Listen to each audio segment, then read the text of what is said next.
ਇੱਕ ਬਹੁਤ ਹੀ ਇਮਾਨਦਾਰ ਅਤੇ ਸੱਚੀ ਸੁੱਚੀ ਸ਼ਖਸੀਅਤ ਦੇ ਮਾਲਿਕ ਸ਼੍ਰੀਮਤੀ ਮਮਤਾ ਸ਼ਰਮਾ ਪਿਛਲੇ ਦਿਨੀ ਆਪਣੇ ਸਵਾਸਾਂ ਦੀ ਪੂੰਜੀ ਨੂੰ ਖਰਚਦੇ ਹੋਏ ਪਰਮਾਤਮਾ ਦੀ ਚਰਨਾਂ ਵਿੱਚ ਜਾ ਬਿਰਾਜੇ। ਉਹਨਾਂ ਦੀ ਯਾਦ ਵਿੱਚ ਇੱਕ ਧਾਰਮਿਕ ਸਮਾਗਮ ਦਾ ਆਯੋਜਨ ਉਹਨਾਂ ਦੇ ਸਮੂਹ ਪਰਿਵਾਰ ਵੱਲੋਂ, ਜਿਨ੍ਹਾਂ ਵਿੱਚ ਸ਼੍ਰੀ ਮਨੋਹਰ ਸ਼ਰਮਾ, ਰਾਜਕੁਮਾਰ ਸ਼ਰਮਾ, ਸੁਨੀਤਾ ਸ਼ਰਮਾ, अशोक कुमार शर्मा, अभिषेक शर्मा, स्वाति शर्मा, नंदनी रामपाल, अमन रामपाल, प्रव्य शर्मा, माधविका शर्मा, सुनीति, जोगेश, सांभवी, ज्याना, बख्श, साक्षी शर्मा, सागर शर्मा, विशाली प्राशर, अमित प्राशर ਅਤੇ ਉਹਨਾਂ ਦੇ ਸਮੂਹ ਪਰਿਵਾਰ ਵੱਲੋਂ ਕਮਿਊਨਿਟੀ ਹਾਲ ਖਜੂਰੀ ਗੇਟ ਬਟਾਲਾ ਵਿਖੇ ਕਰਵਾਇਆ ਗਿਆ।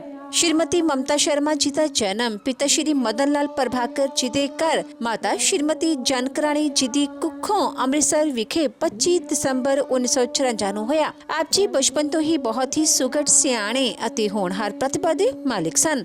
ਆਪ ਜੀ ਨੇ ਆਪਣੀ ਪੜ੍ਹਾਈ ਪੂਰੀ ਕੀਤੀ ਉਪਰੰਤ ਆਪ ਜੀ ਦਾ ਵਿਆਹ 2 ਫਰਵਰੀ 1972 ਨੂੰ श्री अशोक शर्मा जी ਹੋਣਾ ਨਾਲ ਹੋਇਆ। ਵਿਆਹ ਉਪਰੰਤ ਆਪ ਜੀ ਨੇ ਆਪਣੀਆਂ ਪਰਿਵਾਰਕ ਜ਼ਿੰਮੇਵਾਰੀਆਂ ਨੂੰ ਬਖੂਬੀ ਨਿਭਾਇਆ। ਆਪ ਜੀ ਦੇ ਘਰ ਬੱਚਿਆਂ ਅਭਿਸ਼ੇਕ ਸ਼ਰਮਾ ਅਤੇ ਨੰਦਨੀ ਨੇ ਜਨਮ ਲਿਆ। ਆਪ ਜੀ ਨੇ ਆਪਣੇ ਬੱਚਿਆਂ ਨੂੰ ਖੂਬ ਚੰਗੇ ਸੰਸਕਾਰ ਦਿੱਤੇ, ਪੜਾਇਆ ਲਿਖਾਇਆ ਅਤੇ ਸਮਾਜ ਦੇ ਚੰਗੇ ਨਾਗਰਿਕ ਬਣਾਇਆ। ਅੱਜ ਆਪ ਜੀ ਦੇ ਬੱਚੇ ਆਪੋ ਆਪਣੇ ਖੇਤਰਾਂ ਵਿੱਚ ਆਪਣੇ ਮਾਤਾ ਜੀ ਅਤੇ ਆਪਣੇ ਪਿਤਾ ਜੀ ਦੇ ਨਕਸ਼ੇ ਕਦਮਾਂ ਤੇ ਚੱਲ ਕੇ ਉਹਨਾਂ ਦੇ ਨਾਮ ਨੂੰ ਉੱਚਿਆਂ ਚੁੱਕ ਰਹੇ ਹਨ। श्रीमती ममता शर्मा जी परमात्मा दी कर प्रति सच्चे श्रद्धावान सन। लोड़वंदां दी सहायता आप जी हमेशा ही तनो मनो अते तनो करिया करदे सन। श्रीमती ममता शर्मा जी बहुत ही मिठी बोली अते मिलापड़े सुभाਅ दे मालिक सन। जो कोई भी एक बार आप जी नाल गल कर लैंदा तां आप जी दा ही हो के रह जांदा सी। श्रीमती ममता शर्मा जी दी फुलवाड़ी इस समय प्रव्या, माधविका, सुनीति, जोगेश, सांभवी, ज्याना अते बख्श नाल महक रही है। उस ईश्वर के पावन चरणों के अंदर निवास स्थान को प्राप्त किए हैं और आज उनका समस्त परिवार, उनके पति श्री अशोक कुमार जी, उनके पुत्र अभिषेक शर्मा जी, बेटी नंदनी जी और उनके भाई साहब श्री मनोहर लाल जी और श्री राजकुमार जी, समस्त परिवार आज वह दिवंगत आत्मा हमारे आदरणीय माता श्रीमती ममता शर्मा जी को श्रद्धा के सुमन अर्पित करने के लिए इस श्रद्धांजलि समारोह के अंदर, इस शोक सभा के अंदर आप सभी के साथ उपस्थित हुए हैं। भक्तजनों, जो आत्मा इस संसार के अंदर आती है वो अपने जीवन काल के अंदर अपने रिश्तेदारों को, अपने सगे संबंधियों को कुछ ना कुछ जरूर सिखा करके जाती है। और हमारी आदरणीय माता श्रीमती ममता शर्मा जी, वो भी इस संसार के अंदर हमें बहुत कुछ सिखा करके गए होंगे। और आज भी जिस समय वह संसार से गए तो आज भी वह हमें सिखा रहे हैं, हमें समझा रहे हैं कि यह संसार, यह जीवन जो है, इसके अंदर किसी ने भी सदा रहना नहीं है। रहना ना ही देश बिगाना है। यह संसार कागज की पुरिया, बूंद परत गरजाना है। यह संसार झार और झाखर, उलझ उलझ उमर जाना है। कहत कबीर सुनो बेसाधो, सतगुरु नाम ठिकाना है। रहना ना ही देश बिगाना है। श्रीमती ममता शर्मा जी आज चाहते चाहते भी हमें शिक्षा दे रहे हैं। जिस प्रकार से एक फूल जिस समय सुबह होती है तो वह खिल उठता है और पूरा दिन वह खुशबू बांटता है, लेकिन जैसे ही संध्या का समय होता है तो उसको मुरझा जाना होता है। इंसान अपने जीवन के अंदर वस्त्र ओढ़ता है, एक ना एक दिन वह वस्त्र फट जाता है, जीर्ण शीर्ण हो जाता है। यही तो जिंदगी है। यह जीवन भी तो हमारी आत्मा ने यह वस्त्र ही ओढ़ा हुआ है, जिसे एक ना एक दिन एक्सपायर हो जाना है, एक ना एक दिन फट जाना है। इसलिए हमारे संतों ने हमारे महापुरुषों ने इस संसार को, इस जीवन को रेलगाड़ी की संज्ञा दी है। जिस प्रकार से हम रेलगाड़ी के अंदर बैठते हैं और जैसे जैसे जिसका स्टेशन आता है उसको अपने अपने स्टेशन के ऊपर उतरना पड़ता है, ये जीवन भी ऐसे ही है, ये जिंदगी भी ऐसे ही है। इस जीवन के अंदर, इस सफ़र के अंदर जैसे जैसे जिस आत्मा का मौत रूपी स्टेशन आता है उसे उस स्टेशन पर उतरना पड़ता है। इसलिए हमारे संतों ने हमें समझाया है, रहना नाही देश बिगाना है। यह संसार कागज की पुरिया, जिस प्रकार कागज के अंदर जिस समय पानी की एक बूंद पड़ती है तो वह कागज खत्म हो जाता है, ठीक इसी प्रकार से ये जीवन है। आपने बहुत बार इस घटना को सुना होगा कि जिस समय महारानी एलिजाबेथ उसके अंतिम समय के अंदर बहुत सारे बड़े बड़े डॉक्टरों को बुलाया गया और डॉक्टरों ने यहाँ कहा कि महारानी के कुछ ही श्वास बाकी बचे हैं। तो उस समय उनके सभी रिश्तेदारों ने, सभी सगे संबंधियों ने कहा कि नहीं, आप हमसे कितना भी धन ले लीजिए, आप जो कहेंगे आपको हम देंगे, कितना भी धन आपको चाहिए, लेकिन महारानी के श्वास बचा लीजिए, महारानी की ज़िंदगी बचा लीजिए। तो उस समय डॉक्टर्स ने कहा कि यह तो सत्य है कि पैसे से सब कुछ खरीदा जा सकता है। इंसान, व्यक्ति जो है पैसे से सब कुछ जिंदगी का खरीद सकता है, लेकिन जिंदगी नहीं खरीद सकता है, जीवन नहीं खरीद सकता है, श्वास नहीं खरीद सकता है। इसलिए भक्तजनों, यहाँ पर परमानेंट कुछ भी नहीं है। एक बार एक व्यक्ति इंटरव्यू देने के लिए एक स्थान पर, एक ऑफिस के अंदर जाता है और जैसे ही वे ऑफिस के अंदर पहुंचा तो जो वहाँ पर क्लर्क था उसने उससे कुछ प्रश्न किए। सबसे पहला प्रश्न किया, व्हाट इज योर नेम, आपका नाम क्या है, उसने बता दिया। Next question, what is your father name, उसने अपने पिता का नाम बता दिया। और आगे उसने पूछा, what is your permanent address. जिस समय ऐसे कहा तो वह जो व्यक्ति था वो चुप हो गया, उसने कोई उत्तर नहीं दिया। क्लर्क का पेन रुक गया और क्लर्क ने पूछा कि आप चुप क्यों हैं, मैंने आपसे पूछा है कि आपका परमानेंट एड्रेस क्या है, आपका स्थायी ठिकाना क्या है। तो व्यक्ति कहता है कि यही तो मैं सोच रहा हूँ, यही तो मैं सोच रहा हूँ कि यहाँ पर तो परमानेंट कुछ भी नहीं है। जिस घर में आज मैं रहता हूँ उस घर में मेरे पहले मेरे पिताजी रहा करते थे और उनके पहले उनके पिताजी रहा करते थे। इसलिए कोई आ रहा है, कोई जा रहा है, यहाँ पर स्थायी तो कुछ भी नहीं है। इसलिए मैं आपको किस घर का पता बताऊँ। इसलिए कहा गया, जीर्ण शीर्ण पत्तों से निर्मित यह नश्वर संसार, जीवन और मृत्यु इसके आने जाने के द्वार, बड़े बड़े सूर समर्थ और ज्ञानी धनवान हाथ पसारे चले गए सब छोड़ के साज समान। जो निर्धन जीवन भर दाने जोड़ न पाया, कोई अमीर जिसकी कोठी में भरी पड़ी है माया, दोनों लेट रहे मरघट में मिली धूल में काया। यह जीवन एक सराय है, कोई इसके अंदर आ रहा है, कोई जा रहा है। इसलिए महापुरुषों ने कहा है, ये जिंदगी एक सराय है, इस सराय में मुसाफिर कोई आ रहा है, कोई जा रहा है। इस सराय के बीच मुसाफिर क्या क्या तमाशा हो रहा, कोई जमाई बिस्तरा, कोई समेटत खो रहा। इस सराय के बीच मुसाफिर क्या क्या तमाशा हो रहा, कोई आ रहा है, कोई जा रहा है। लेकिन इसके बीच में महापुरुषों ने हमें क्या समझाया है, हमारे जीवन का ध्येय क्या है, हम क्या करने के लिए संसार के अंदर आए हैं, हमें ईश्वर ने क्या लक्ष्य देकर के भेजा है।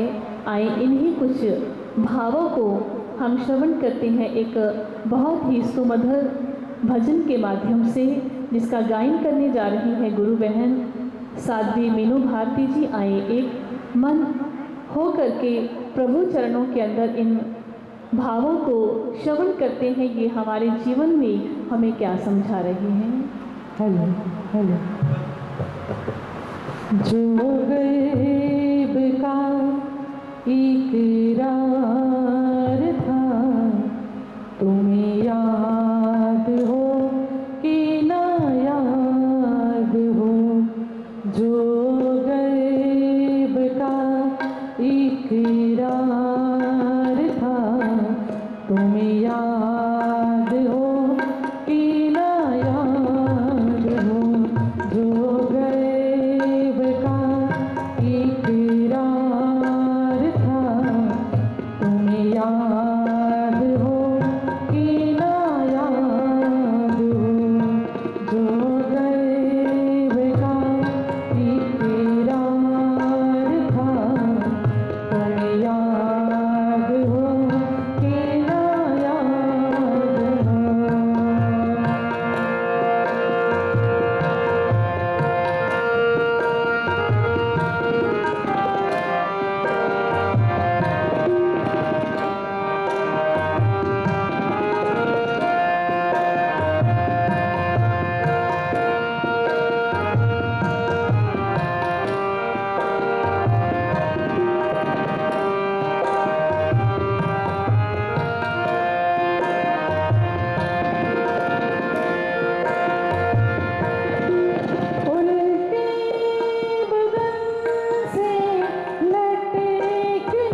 मानव शरीर को पाने के लिए, क्योंकि साधन धाम मोक्ष करी द्वारा। ये मानव तन ही एक ऐसा साधन है जिसके अंदर हम मोक्ष को, मुक्ति को प्राप्त कर सकते हैं। यही एकमात्र यह शरीर है मानव का जिसके द्वारा मोक्ष की प्राप्ति होती है, जिसको प्राप्त करने के लिए संसार के अंदर हम आए हैं। लेकिन इस संसार के अंदर आकर के हम अपने वादे को, अपने लक्ष्य को भूल गए। एक छोटी सी कहानी मुझे याद आ रही है। एक बार कहते हैं एक व्यक्ति जो आंखों से अंधा है, एक बहुत गहरी सुरंग के अंदर चला गया और उस सुरंग के कहा जाता है कि 84 दरवाजे थे। जैसे ही वो व्यक्ति वहाँ पर गया, लेकिन आंखों से दिखाई नहीं दे रहा, उसको बाहर निकलने का रास्ता, मार्ग नहीं मिल रहा। अब बड़ा प्रयास कर रहा है कैसे ना कैसे इससे बाहर निकला जाए। तो एकाएक वह बहुत परेशान हो गया और ईश्वर के आगे, परमात्मा के आगे प्रार्थना करता है कि हे प्रभु, आप कृपा करें, मुझे इससे बाहर निकालें। तो उस समय कहा जाता है कि आकाशवाणी होती है। आकाशवाणी के माध्यम से ईश्वर की आवाज़ आती है कि इस सुरंग के, इसके 84 दरवाजे हैं, जिसके अंदर सिर्फ एक दरवाज़ा खुला हुआ है और बाकी के 83 दरवाजे बंद हैं। अगर तो इससे बाहर निकलना चाहता है तो हे मानव, इस दीवार को हाथ लगाकर आगे बढ़ता चल, जैसे ही खुला हुआ दरवाज़ा आएगा उससे बाहर निकल जाना। और भक्तजनों, क्या हुआ? जैसे ही उसने इस आवाज़ को सुना तो उस व्यक्ति ने क्या किया, दीवार को हाथ लगाता लगाता वो आगे बढ़ रहा है। जैसे जैसे आगे बढ़ रहा है सभी दरवाजे बंद हैं और कहा जाता है कि जैसे ही खुला हुआ दरवाज़ा आने लगता है, उस व्यक्ति के शरीर पर खुजली होने लगती है और वो अपना हाथ दीवार से हटा करके शरीर के ऊपर खुजली करने लगता है और खुजली करता करता वो आगे निकल जाता है। खुला हुआ दरवाज़ा पीछे छूट गया और आगे से फिर सभी दरवाजे बंद हैं, क्योंकि वह पीछे नहीं मुड़ सकता है। इसी कहानी को, इस दृष्टांत को हमारे संतों ने इसके माध्यम से हमें समझाया है। यही हमारे जीवन की दशा है। हम इतनी योनियों से निकल करके इस मानव तक को प्राप्त करके यहाँ पर इस समय के अंदर आए हैं। ये एक ऐसा दरवाज़ा है जो खुला हुआ है ईश्वर की भक्ति करने के लिए, मोक्ष को प्राप्त करने के लिए। लेकिन इसी में आकर के हमें संसार की माया की, संसार की विषय वासनाओं की खुजली होने लगती है और इंसान उसी के अंदर उलझता हुआ अपने जीवन को, इन अनमोल पलों को गवाकर इस संसार से चला जाता है। स्वामी विवेकानंद जी, एक बार उनसे किसी ने प्रश्न किया, what is aim of human life? इस मानव तन का सबसे बड़ा एम क्या है, लक्ष्य क्या है? तो वो बहुत सुंदर कहते हैं, बहुत सुंदर लिखते हैं।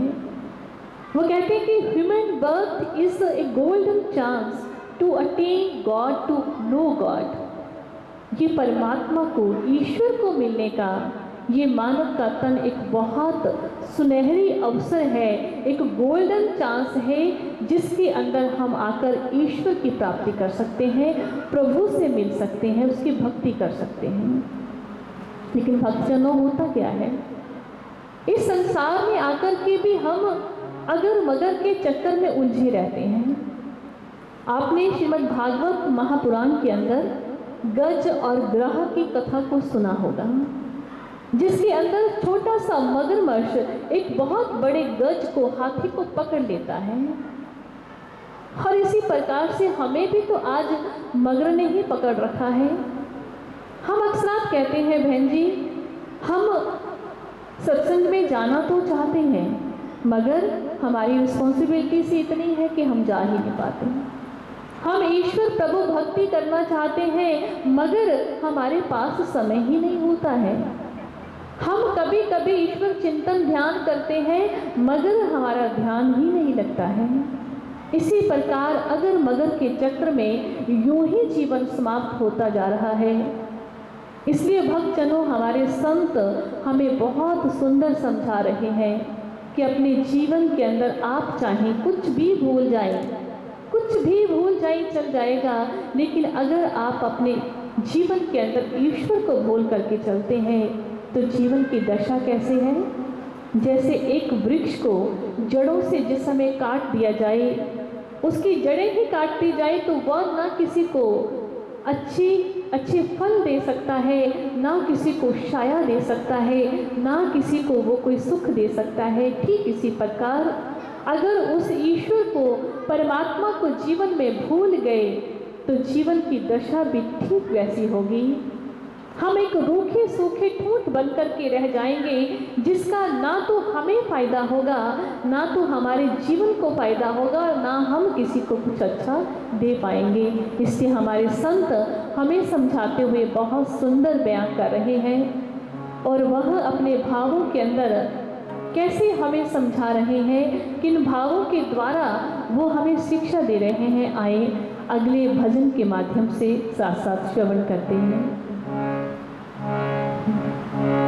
कभी न बिसरो राम को चाहे दुनिया बिसर जाए, दुनिया बिसर जाए। कभी न बिसरो राम को चाहे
के अंदर 3 तरह के लोग होते हैं। जिस प्रकार से किसी ने बहुत अच्छा कहा है कि यह जो 3 श्रेणी के लोग हैं, इसमें पहले होते हैं स्लीपर्स, दूसरे स्नोजर्स और तीसरे अवेकर्स। वह लोग जो जिस समय घर के अंदर अलार्म बजता है और सोए रहते हैं, ठीक इसी प्रकार संत जिस समय पुकार कर ग्रंथ हमें जीवन के बारे में समझाते हैं, तो कुछ लोग उसी प्रकार सोए रहते हैं और जीवन के ध्येय को, वास्तविकता को प्राप्त नहीं कर पाते हैं। कुछ लोग होते हैं स्नूजर्स, जो अलार्म बजता है और उसको फिर अलार्म को बंद करके फिर सो जाते हैं। जिस प्रकार से कुछ समय के लिए हम किसी की डेथ के ऊपर, किसी की मृत्यु के ऊपर आते हैं, शमशान घाट के अंदर जाते हैं, कुछ समय के लिए हमें याद रहता है कि हमें ईश्वर की, प्रभु की भक्ति की ओर ध्यान करना है, हमने अपने जीवन के वास्तविक लक्ष्य की ओर बढ़ना है। लेकिन उसके बाद पुनः अपने जीवन में फिर उसी प्रकार व्यस्त हो जाते हैं और अस्त व्यस्त हो जाते हैं, पता ही नहीं चलता है। लेकिन कुछ लोग अवेकर्स होते हैं जो अपने जीवन के ध्येय को प्राप्त करने का पूरा प्रयास करते हैं इस संसार के अंदर आकर के। एक बार संत कबीर दास जी के किसी दोस्त की मृत्यु हुई। जिस समय वह शमशान घाट के अंदर उनको जलाने के लिए गए, तो वहाँ पर जाकर के उनके अंदर से एक वैराग्य उत्पन्न हुआ। आप देखते हैं संसार में हम जब ऐसे दृश्य को देखते हैं तो हमारे भीतर भी वैराग्य उत्पन्न होता है, लेकिन वो वैराग्य कैसा है? शमशानी वैराग्य, जो शमशान के अंदर ही पैदा होता है और शमशान के बाद, शमशान के बाहर जाने के बाद, बाहर पैर रखने के बाद वो वैराग्य खत्म हो जाता है, फिर लिप्त हो जाते हैं संसार में। लेकिन संत कबीर दास जी के भीतर शाश्वत वैराग्य पैदा हुआ और कहा जाता है कि उसके बाद वह रोज समय निकालकर शमशान घाट में जाकर के ध्यान किया करते थे। एक बार उनकी माँ ने पूछा, कबीर आप इसी प्रकार से रोज शमशान घाट में क्यों जाते हैं ध्यान करने के लिए? आप घर में बैठ कर के भी तो ध्यान कर सकते हैं। तो संत कबीर दास जी कहते हैं कि वहाँ पर जाकर मुझे बार बार इस बात का बोध होता है कि समय बहुत कम बचा है, इसलिए जितना समय बचा है उस समय को ईश्वर प्रभु की भक्ति में लगाया जाए। हाथ जरे जैसे लाकड़ी, केस जरे जैसे घास। कहते कि जब मैं देखता हूँ कि किस प्रकार से हड्डियाँ जल रही हैं और ये केस घास की तरह जल रहे हैं, शरीर जो है वह नश्वर है, ईश्वर की भक्ति में लगाकर इस शरीर की कीमत को पाया जा सकता है, इस जीवन के लक्ष्य को पाया जा सकता है। भक्तजनों, ये चॉइस हमारे मध्य है, हमने क्या करना है। हमारे पास भी कुछ ही समय बचा है, ना जाने कब मौत का पैगाम आ जाए, ना जाने जब कब जिंदगी की शाम आ जाए। इसीलिए आपने देखा होगा जिस समय हम अल्फ़ाबेट्स को पढ़ते हैं तो उस समय ABCD, B माने बर्थ और D माने डेथ, और उसके बीच में एक अल्फ़ाबेट आता है कौन सा? C मतलब चॉइस। अब मृत्यु और जीवन और मृत्यु के बीच में चॉइस आपके पास है कि आपने अपना जीवन कैसे जी करके जाना है। क्या वैसे जीवन जीना है जो हमारे संतों ने कहा? कहते कि जिस समय हम जगत के अंदर आए तो लोग हंस रहे थे और हम रो रहे थे, लेकिन जब संसार से जाने लगे तो लोग रोते थे और हम अपने जीवन में हंसते हुए इस संसार की यात्रा को पूर्ण करके गए। जब हम आए जगत में, जग हंसे हम रोए, ऐसी करनी कर चले हम हंसे जग रोए। ऐसा जीवन किनका होता है? जो जीवन में सही चॉइस को प्राप्त करते हैं। आपने श्रीमद् भागवत पुराण के अंदर बहुत बार सुना होगा राजा परीक्षित जी के बारे में। उनको पहले ही पता चल गया था कि आज से 7 दिन के बाद तक्षक नाग के काटने से उनकी मृत्यु हो जाएगी। और उधर आप देखें कंस को भी पहले ही पता था कि 8वीं संतान जो है उसका काल बनेगी, लेकिन चॉइस दोनों के पास थी कि करना क्या है। कंस ने अपने कुकर्मों को नहीं छोड़ा, लेकिन उधर राजा परीक्षित जी ने क्या किया, अपने जीवन में संतों की शरण को प्राप्त किया। संतों की शरण में गए, सुखदेव मुनि जी के श्री चरणों में जाकर प्रार्थना की कि मुझे जीवन का मर्म बताएं, मुझे जीवन की वास्तविकता से जोड़ें, मुझे ईश्वर की भक्ति से जोड़ें। और उस समय उनके गुरु ने उनके जीवन के अंदर ब्रह्म ज्ञान को प्रदान किया, प्रकट किया। और वही राजा परीक्षित जी 7 दिन के बाद जिस समय उसकी मृत्यु का समय आया, तो कहा जाता है कि वो उस समय के अंदर ध्यान के अंदर थे, और ध्यान के अंदर वह इस प्रकार से एकाग्र हो गए, उनकी जो आत्मा है वो इस प्रकार से ब्रह्म रंध्र में स्थित हो गई कि कब तक्षक नाग ने आकर उनको काटा उनको पता ही नहीं चला, क्योंकि उससे पहले ही वो ईश्वर के अंदर, प्रभु के अंदर लीन हो गए, वह शरीर से ऊपर उठ गए। ऐसा कब होता है, जब जीवन के अंदर एक तत्ववेता पूर्ण संत सद्गुरु आते हैं।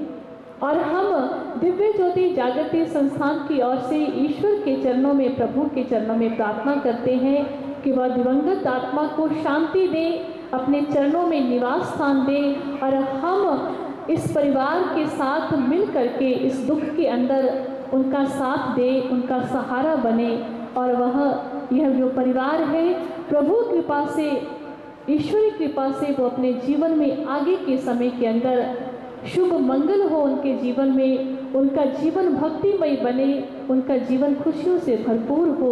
ऐसी शुभकामना के साथ आए चंद शब्दों के अंदर एक अंतिम भावों को हम इस भजन के माध्यम से श्रवण करते हैं, और उसके उपरांत पंडित जी जो है वो आगे की रस्म को करेंगे। आए इन भावों को श्रवण करते हैं और सभी मिलकर उस दिवंगत आत्मा के लिए ईश्वर के चरणों में 2 मिनट के लिए आप संकीर्तन करेंगे। हेलो हेलो मेरे मनवा क्या है रे जग में तेरा, ये तो सब झूठा सपना है, ये तो सब झूठा सपना है, कुछ तेरा ना मेरा मेरे मनवा क्या है रे जग में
अब सभी 2 मिनट के लिए आंखें बंद करके सभी आंखें बंद करेंगे। उस आत्मा की शांति के लिए सबकी आंखें बंद और सभी प्रभु के चरणों में प्रार्थना करेंगे और हम शांति पाठ को श्रवण करेंगे।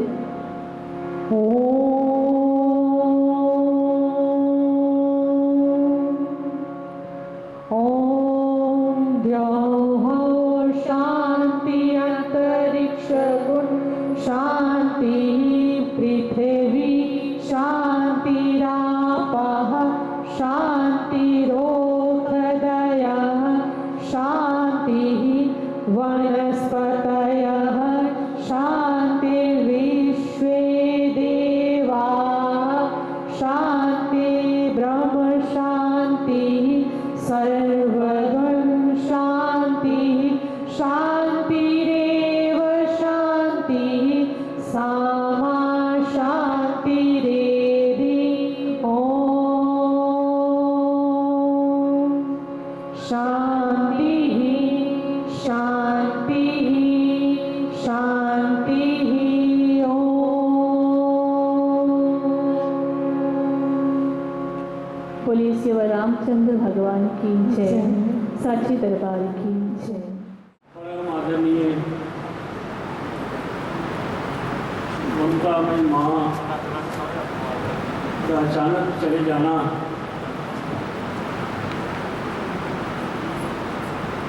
परिवार के वास्ते उस माँ का जाना बहुत ही बड़ा दुख। उस परमपिता परमात्मा की जो मर्जी है ਉਹਦੇ अनुकूल ही सारा जीवन जड़ा वा व्यक्ति का चलता है। जो मिला है वह हमेशा पास रह सकता नहीं, कब बिछड़ जाए ये कोई राज कह सकता नहीं। जिंदगानी का खिला मधुबन किसी का है दिया, मैं नहीं मेरा नहीं ये तन किसी का है दिया। सब कुछ उस परमपिता परमात्मा का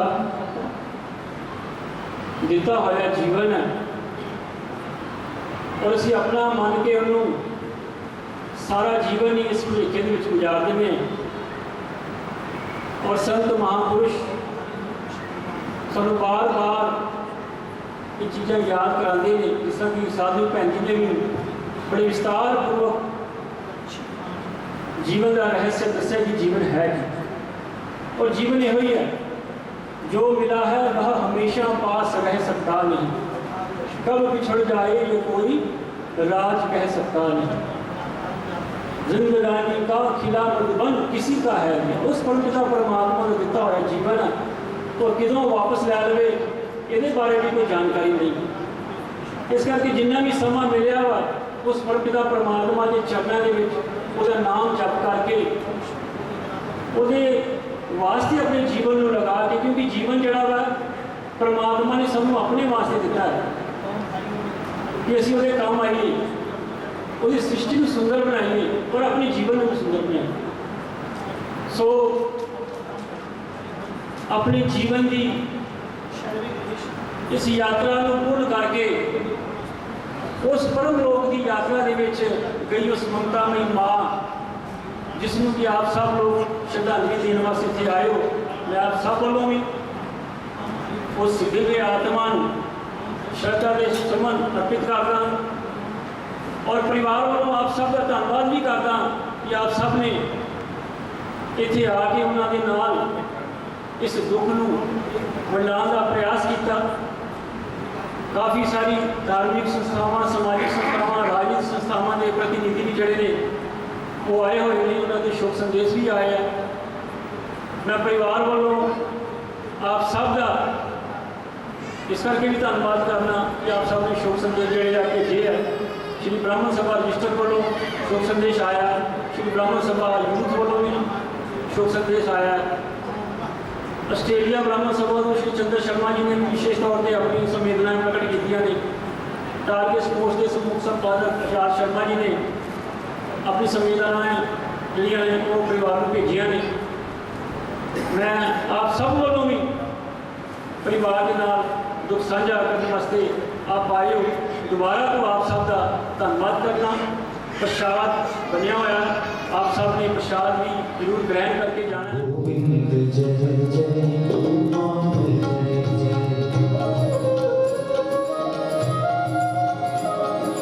राधा गोविंद जय जय